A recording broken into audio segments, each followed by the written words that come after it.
s'apprête à filmer un événement. Du coup là je suis place Martim Moniz à Lisbonne, tu vois, toujours. Tu dois rien voir. Et je suis à l'hôtel Mondial là, et ce soir on va à Sintra pour filmer un événement. Ça va être un concert avec un feu. Et l'idée c'est, enfin le thème en fait de l'événement, c'est vraiment se retrouver autour du feu pour chanter et tout. Enfin méga perché, méga thématique en tout cas. Et le but ça va être de filmer tout ça, tu vois. Donc je pense que c'est un bon moyen pour commencer la vidéo, tu trouves pas? Oula, 2 secondes garçon, ça fait 2 ans que tu m'as pas vu, ça fait 2 ans que j'ai pas publié de vidéo.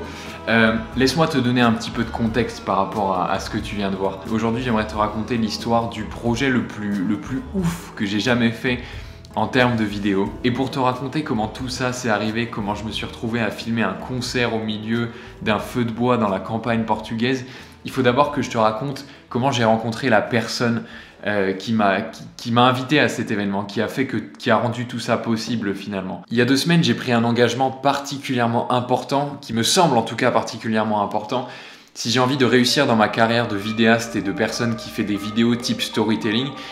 Et cet engagement, c'est de rencontrer plus de gens créatifs, plus de gens comme moi, et de sortir plus souvent de ma zone de confort. Et du coup, après le travail, je décide de me rendre à une rencontre de vidéastes qui était organisée dans le centre de Lisbonne.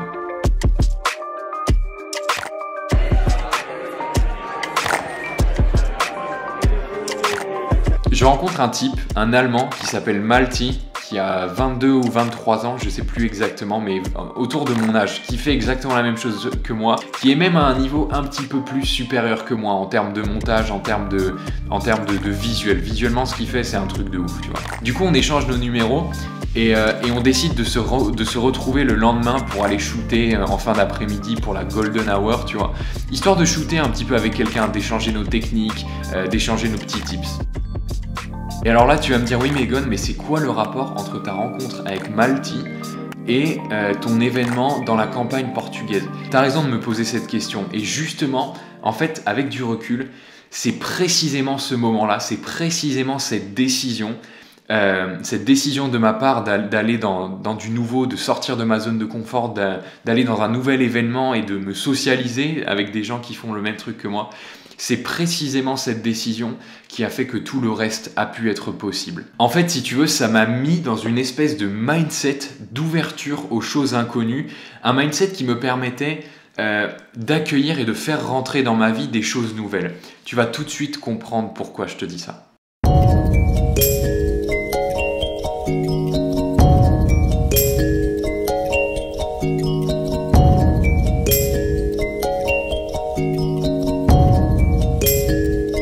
Un soir après le travail, je me rends dans un café pour aller monter une vidéo ou faire je sais plus quoi, tu vois, sur le moment je sais plus ce que je devais faire. Et je travaille pas mal, tu vois, et à 22h30 je décide de quitter le café pour rentrer à la maison et me faire à manger. Et sur la route là, sur la route du travail, à 50 mètres de chez moi, juste là, il y a une petite librairie, je passe à côté en skate, tu vois. Et j'avais toujours vu cette librairie de loin, j'avais toujours vu qu'ils organisaient des espèces d'événements, enfin ça avait déjà attiré ma curiosité. Mais j'y étais jamais allé. Je passe à côté en skate et puis je t'avoue que j'étais assez fatigué ce jour-là, tu vois. Et je me dis, je vois pas mal de gens devant la librairie, il y avait une espèce de rassemblement, comme s'il y avait une inauguration un petit peu. Et là je me dis ouais non, j'ai pas trop envie, tu vois. Et je passe à côté en skate et puis je me souviens de cet engagement que j'ai pris de rencontrer des nouvelles personnes. Et c'est là que je me dis, tu sais quoi ? Fuck it, je vais quand même y aller, tu vois. Je freine avec mon skate, je prends mon skate à la main et je rentre dans la librairie. J'ai aucune idée de ce que je viens foutre là, tu vois, j'avais mon appareil photo seulement. Et je me dis bon ok, je vais prendre un petit shot et tout. Et à ce moment-là, à ce moment précis où je commençais à me diriger vers la porte pour repartir et pour rentrer à la maison, il y a un mec qui descend des escaliers. Et je sais plus pourquoi, mais on a commencé à discuter, j'ai dû lui dire qu'est-ce qui se passe ici, c'est l'inauguration de la librairie ou quoi, tu vois, je demande ce qui se passait. Et on commence à discuter. En fait, le mec s'appelle Bruno et il s'avère qu'il connaît d'ailleurs mon CEO, le mec pour qui je bosse, tu sais, dans la boîte à temps plein, il connaît ce type-là. En fait, il est vraiment dans quelque chose de créatif. Il m'explique qu'en ce moment, il est dans une phase de complète reconversion et qu'il a pour grand projet de monter une boîte dans l'audiovisuel qui documenterait finalement en format vidéo, audio, qui documenterait des grands événements comme le Web Summit par exemple, ou alors comme des concerts, des grands événements, et que c'était son projet pour cette année, tu vois. Du coup, sur le moment, moi j'en profite, je dis mais ah ouais et tout, bah tu sais, moi je suis vidéaste, je fais des vidéos, machin, et on commence vraiment à accrocher, tu vois. Et là, il commence à me parler de ses projets, et il me dit, tu sais Egon, je suis vraiment intéressé pour ton profil et tout, et j'ai un concert à filmer la semaine prochaine. Est-ce que ça te dirait de venir avec moi juste pour faire un essai, pour voir si on peut travailler ensemble et tout, tu vois. Bingo. Bon, je viens juste de rencontrer ce type. Oh là. So I'm borrowing just your light because it's very dark. If that's okay. No problem. Yeah. Je viens juste de rencontrer ce mec qui est sorti de nulle part, tu vois. Je passais juste dans la rue et il y avait cette librairie que j'avais vue plusieurs fois. Et à chaque fois elle m'intriguait, mais je savais que les gens parlaient portugais, du coup j'étais pas très, tu dois rien voir, je suis désolé, j'étais pas très à l'aise et tout. Et là je suis passé, tu vois, et à peine je rentre dans la librairie que je connecte avec un type. Hola, how are you? Que je connecte avec un type et tout de suite on a commencé à accrocher et tout. Et il me dit qu'il connaît le CEO de ma boîte, celle dans laquelle je bosse en ce moment. Et il me dit qu'il a plein de projets vidéo, donc affaire à suivre. Il m'a donné sa carte, son numéro, tout ça. Affaire à suivre. Je t'avoue que quand je rentre chez moi ce soir-là et même le lendemain, j'étais super excité. C'était la première fois qu'on me proposait. Il avait des grands projets, vraiment des grands projets. Et il m'avait peint une image assez grandiose de ce que je pouvais faire dedans, parce qu'on était vraiment sur la même longueur d'onde. Storytelling, raconter une histoire, faire ressortir les émotions, vivre de belles choses. S'il y a bien une chose que j'ai appris ces dernières années, à tenter des nouvelles choses, à voyager, à lancer de différents business, des formations, faire des vidéos, tout ça. S'il y a bien une chose que j'ai apprise, si tu veux, c'est que il faut jamais se reposer sur une opportunité. Pourquoi je te dis ça? Parce que c'est quelque chose que tu as peut-être appris ou que tu vas apprendre en tout cas dans ta vie, mais la pire des erreurs quand il y a quelque chose de bien qui t'arrive dans la vie, c'est de vouloir absolument tout miser là-dessus. C'est de mettre tous tes jetons dans le même panier. Et je t'avoue que l'offre de Bruno et tout ce projet qui m'avait fait miroiter devant les yeux, ça m'excitait beaucoup. Mais j'avais pas non plus envie de tomber des nues si jamais ça se passait pas. J'avais pas envie de repasser par une phase de déception si jamais ce projet n'arrivait pas à bout. Quoi qu'il arrive, j'ai appris que dans ma vie, je veux toujours sentir que j'ai le contrôle. Je veux toujours sentir que j'ai un autre plan et que je suis pas coincé, que je peux m'en sortir d'une autre façon.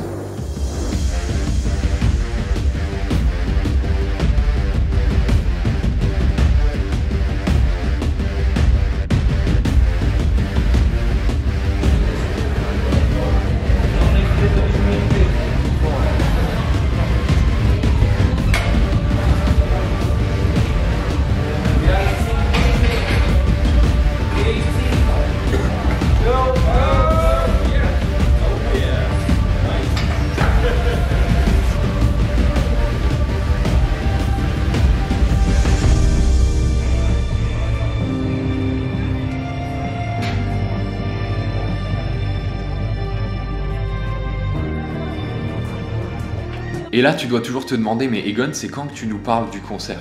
Attends, j'y viens. Mais c'est important ce que je te dis là parce qu'il y a vraiment une leçon à en tirer derrière. Je dois t'avouer que les dernières semaines ont été plutôt intenses pour moi, comme à peu près toutes celles de cette année, honnêtement, tu vois. J'ai toujours le projet de Bruno en tête, mais j'ai aussi pris les précautions nécessaires et j'ai vraiment fait attention à pouvoir semer des graines à côté, tu vois. Je me lance en tant que vidéaste, j'ai besoin de trouver des contrats à côté, j'ai besoin de savoir que j'ai un autre plan, que je dépends pas seulement d'une seule personne. Et ailleurs, ça veut dire quoi? Ça veut dire dans un endroit avec lequel tu commences à être familier, si tu as vu la dernière vidéo que je te mettrai quelque part ici dans le i comme info, mais tu sais, c'est le marché dans lequel j'ai fait la dernière vidéo de sushi. Depuis que j'ai fait cette vidéo, en fait, j'ai compris que ce type de format-là, en tout cas démarcher des gens et essayer de travailler dans ce type de vidéo-là, c'était un excellent moyen pour moi de faire 3 choses qui sont extrêmement bénéfiques. La première, c'est rencontrer des gens.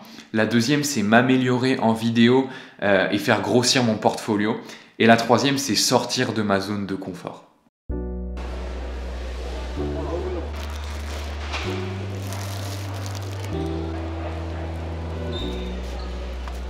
Donc tu vois, la dernière fois, ce que j'ai fait quand je suis venu ici, c'est que j'ai fait tout le tour. Enfin, j'ai commencé par là, et j'ai fait genre un resto, 2 restos, 3 restos, et j'ai filmé là. Et là, du coup, je vais essayer tous ceux qui restent, tu vois, genre celui qui est derrière moi. Et tu fais tout, tu continues, jusqu'à ce qu'il y ait quelqu'un qui te dise oui. Et puis si ça ne fonctionne pas ici, j'essaierai de sortir et de voir s'il n'y a pas un truc dans la ville, dans les environs, pas loin quoi, tu vois. Je suis pas le seul à filmer. Elle a un stabilisateur de ouf. Et si tu as regardé la dernière vidéo, tu te souviens comment j'ai galéré, tu te souviens comment je te disais qu'il faut faire avec ce que tu as. Mais je me suis rendu compte quand j'ai filmé cette deuxième vidéo et que je suis allé une deuxième fois au marché pour trouver un client, c'est que, tu sais, le dicton ne ment pas. C'est en répétant et répétant qu'on devient meilleur et que les choses se débloquent.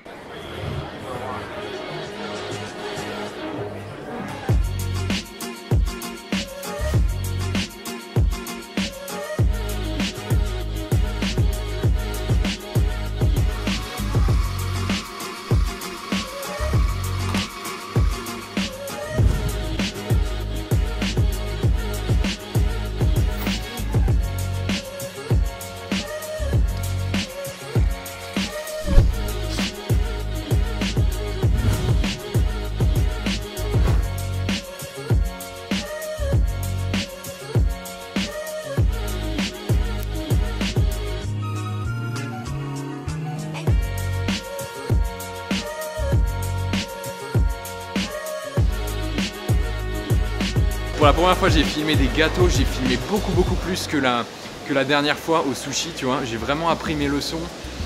Pareil, niveau matos, j'ai beaucoup moins galéré, j'ai amené 2 objectifs, j'ai pas du tout changé et tout.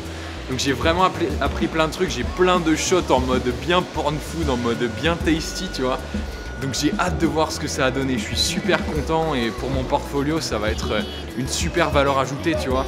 Donc journée hyper productive, j'ai trouvé une vidéo à tourner, plus une vidéo dans le portfolio, c'est vraiment un bon point. Maintenant je rentre à la maison. Bon, maintenant tu connais le contexte, tu sais ce qui s'est passé les dernières semaines, mais c'était important pour moi de t'expliquer un petit peu la vibe dans laquelle j'étais, parce que je pouvais pas juste t'expliquer comment j'étais arrivé à ce concert-là, tu vois. Samedi, Bruno vient me chercher en ville à Lisbonne, à une place qui s'appelle Martim Moniz, et il arrive en voiture et on se dirige vers Sintra pour partir filmer l'événement. Dans la voiture, Bruno m'explique un petit peu plus le concept de l'événement parce que jusqu'à présent, je savais pas beaucoup de choses. Je savais juste qu'on allait à Sintra, dans une ville à peu près 1 heure de Lisbonne, que c'était quelque chose qui se passait le soir, qu'il y avait un feu, des chants, des danses et des gens. C'était tout ce que je savais.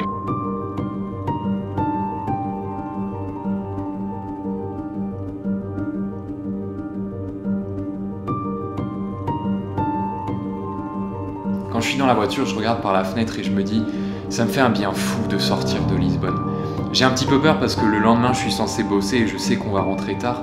Mais pour la première fois, j'allais enfin partir filmer et en même temps vivre une aventure. J'allais vraiment expérimenter quelque chose de nouveau et tout ça grâce à la vidéo. Après environ 1 heure de route, on arrive à Sintra, dans la petite maison. Et c'est vraiment une ambiance pittoresque, ça m'a beaucoup rappelé la Slovaquie parce qu'on arrive dans un petit village, il fait déjà nuit et je vois au loin cette petite maisonnette avec une lueur de feu qui se reflète dans la vitre. Tu sens qu'il y a déjà de la chaleur dedans, tu sens qu'il y a de l'encens, il y a des guirlandes, c'est beau, t'as juste envie de rentrer dedans parce qu'il fait encore froid la nuit, tu vois. Et on rentre dedans, Sarah nous accueille, elle me prend dans ses bras et c'était la première fois que quelqu'un m'avait serré dans ses bras, quelqu'un que je connaissais pas, mais qui m'avait serré dans ses bras, mais d'une façon tellement comme si on était proches, comme si on était de la famille. Je sais pas si tu vois cette sensation quand quelqu'un te prend dans ses bras et te serre contre elle. C'est vraiment cette sensation où c'est ça la connexion. Et Sarah me prend comme ça dans ses bras et je me dis ok, ça pose directement le ton de la soirée. Ça va être une soirée mémorable.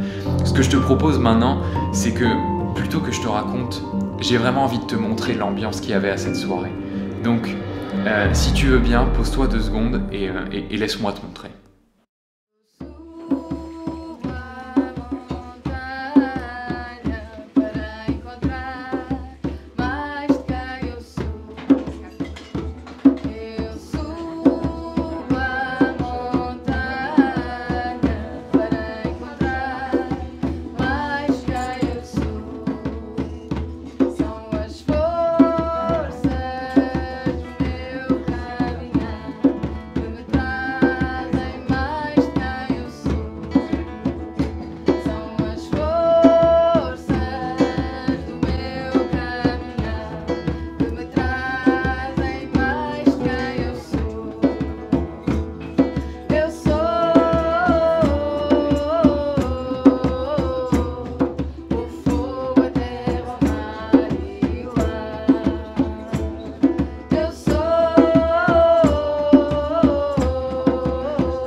En regardant ces images, en quelque sorte, je me replonge avec toi dans la soirée. Et c'est que maintenant, avec du recul, que je me rends compte à quel point c'était bien en fait. C'est le genre d'expérience qui te fait vraiment sortir de ton quotidien. Et surtout qui te montre une facette des relations qu'on n'a plus trop l'habitude d'explorer aujourd'hui, parce que c'est vrai que c'est de plus en plus rare de se retrouver, d'échanger et d'être juste là autour d'une activité comme la musique ou alors la danse, ou juste être présent en fait les uns avec les autres. C'est vrai qu'aujourd'hui avec le digital, et moi le premier, tu vois, je suis toujours fourré sur un écran, je suis toujours là à monter des vidéos, à tourner des trucs. Et ça faisait super longtemps que je m'étais pas juste posé avec des gens, des inconnus que je connaissais même pas, pour partager tout simplement une soirée, un moment, un repas, des échanges, des mots, parce que je parlais même pas la langue, tu vois, tout le monde parlait portugais, j'étais le seul quasiment, j'étais l'étranger en fait dans la pièce. Mais ça montre vraiment que tu peux nouer des liens et faire une connexion avec des gens au-delà de la barrière la langue, juste parce que tu es là et parce que tu veux amener du bon tout simplement. Donc voilà, j'espère t'avoir fait au mieux revivre cette soirée, et pour moi c'était vraiment une expérience incroyable et j'étais heureux d'être là pour pouvoir la filmer, heureux d'être là pour capturer le moment et surtout heureux de pouvoir te le partager.